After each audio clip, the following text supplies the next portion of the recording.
Is your brain working? She was found dead in her house. She kept saying she left and didn't hear from her. She never liked Jamie. Again, killing her isn't gonna unkill Jamie. Please just take a moment to think about that. Hi, sweet. Today we're going to be reading one of the new chapters of Only Pretend, and as I said in my last video, I'm filming these back to back. I really like this outfit. This purple tank top, and this pretty earrings, and my bracelet that goes with the tank top because they're both purple, and my necklace, and my earrings, and the lipstick, and my hair. I'm loving it. So I don't want to change. Sorry. Let's get right into it. Damn, I'm hungry. Trigger warning, this episode contains depictions of manhunt and psychological distress. So if that's not your thing, you guys can click off this episode, and there's nothing wrong with that. You need to just put yourself first over any form of entertainment. 2:13 a.m. Supermarket. My brother thinks I'm broken, just a man shattered by loss. But inside something colder wakes, like a predator stalking through shadows, silent and patient. Rain doesn't know yet, but I'm the storm gathering beneath her skin. Every heartbeat echoes a promise just as darker. She was the last person to see her alive. Now she's the first to pay. This isn't just grief, it's a hunt. Oh, cookies, ice cream, and peanut butter. How are you doing? Fine. You look like you're out for blood. Is everything alright? No. I get it. It's not easy leaving out here. Look, lady, stop talking to me and bring out the damn items! Do you really believe she killed her kid? And I honestly don't believe it. We've known them for years. If anyone was going to get themselves in any trouble, it's definitely Jamie. Is your brain working? She was found dead in her house. She kept saying she left and didn't hear from her. She never liked Jamie. She was plotting on her ever since we met. She never really liked us. She always thought we were the ones up to something. The little innocent act she always used to put on whenever we hung out, it's fake. But I'm crazy, right? I'm crazy for wanting justice for the girl I care about. I hear you, bro, I do. But honestly, revenge is not the answer. Killing her isn't gonna unkill Jamie. And you know what I think? I think there's more to it that we don't know. I know her friend is a smart woman. She's always had a clean record. Cut the crap on her! Cut it! That's what they all say. They have this clean record, only to find out they have a dark side that eventually comes to light. I'll always come behind you no matter what. But if you go through this, I'm not gonna be there to help. Again, killing her isn't gonna unkill Jamie. Please just take a moment to think about that. Jordan, I missed you so much. What's going on? You okay? No, I've been so stressed out lately. Arielle's been calling for you. Everything is a mess, Jordan. Please don't leave me.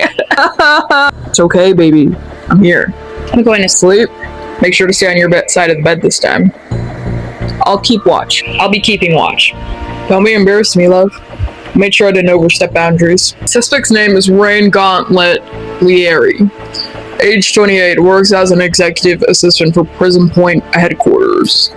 Married to Jordan Lieri, who is a car salesman for one of the most famous dealerships in town. Both have a child, while real age 6. All we have is that only evidence of the victim was that she was strangled. This is complicated, considering we're already tied with looking for the man who escaped from his cell. Has there been any word on him recently? Nope, just that the same old manhunt card the news has been putting out. So nobody has been able to find him. But then this current suspect wasn't present at the time we searched the house. And there were vehicles outside the premises too. Just for clarification, what was he in jail for? multiple homicides, Plus fighting with multiple officers. thefts, and even illegal imprisonment of a woman whom he has a child with. So he's been on the run. And no word on his female suspect. Detective, we did an exam on the victim. And we did some DNA on her neck. It does match the person you guys are currently searching for. Not the woman, but the man who escaped jail. His DNA was under the victim's skin, meaning there was direct contact. When we swabbed his fingernails during his arrest, we were able to use that to detect this incident. Suspect, victim. So from what we know and what we can agree on is the male suspect who's been on the run is obviously very clear, clever, and tricky. Nobody's been able to find him and he's been out for a while. Now our recent case is that we recently did a search in a woman's home and found a body. The body we found was a woman identified as Jamie Powell. She was found inside this woman's garage with a box around her neck for strangulation. The DNA was examined on her neck and it matches our male suspect. From that, we are starting to suspect that maybe this man has a tie to this other woman who is now missing in action. One of the crimes he committed was unlawfully imprisoning a woman who apparently is the mother of a child they have together, and we believe that this man could possibly be holding this woman captive as well. We need to take this more seriously and issue an alert to help us out a little better. We're going to start questioning the neighborhood and try to see if we can get some answers. And we will not stop until we find both of them. Great choice for an overnight. We've been on the road for hours, I'm tired. And of course you get a room with one bed.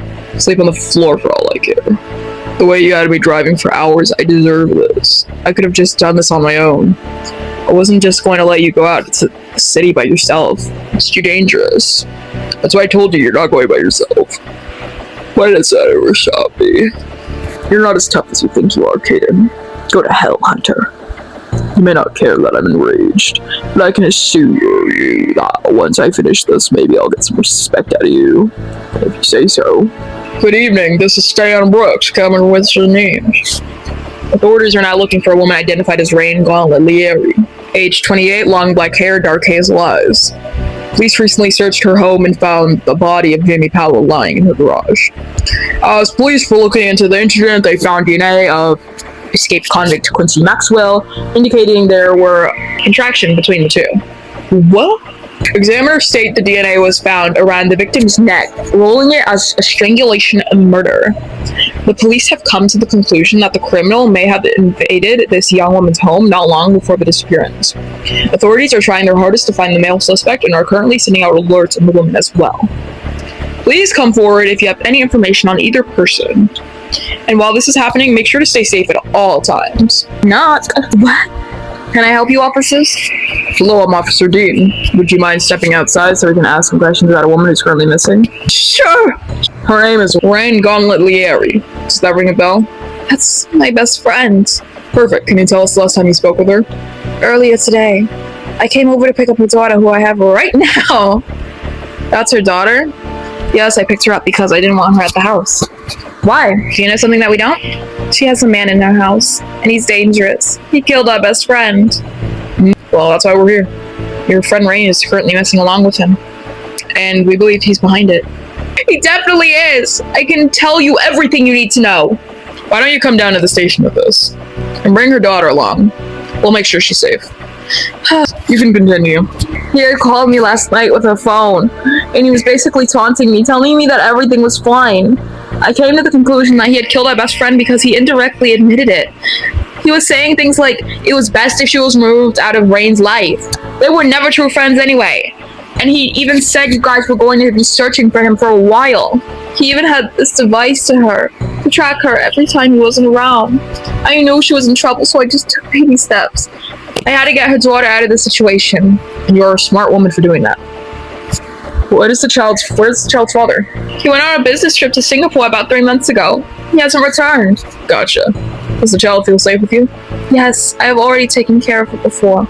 And she likes coming over. Good. As long as the child is okay, that's all that matters. Because you happen to be a close friend of hers, we're going to need your help as we further investigate. Alerts have already been issued, and we're not going to step until we capture him and find her. But because both parents are not present, the child is going to have to go to a foster home while we're on this case. It's not a permanent situation. This is just until we get everything solved. What do you say? Director and writer Kate Pearson. So that's the end of that chapter. Something I've been thinking about recently is, does a story need to have a moral to be good? I quite enjoyed that chapter. I'm really enjoying just seeing the world that Rain lives in. I didn't like the scene of her and Jordan, or Quincy, sorry, or both of them. It was uncomfortable, and I'm probably going to cut it out. But if you guys want to see the scene, you guys can go read it in the link down below. I feel really sorry for Oriella. First she lost her father, and now she's losing her mother. It's awful, and I feel so sad for her. And I'm really glad that she told the cops what was going on. Thank you guys so much for watching. Your support genuinely makes my whole day, and it makes me very happy. So thank you guys for everything, and please have an amazing day. Bye bye.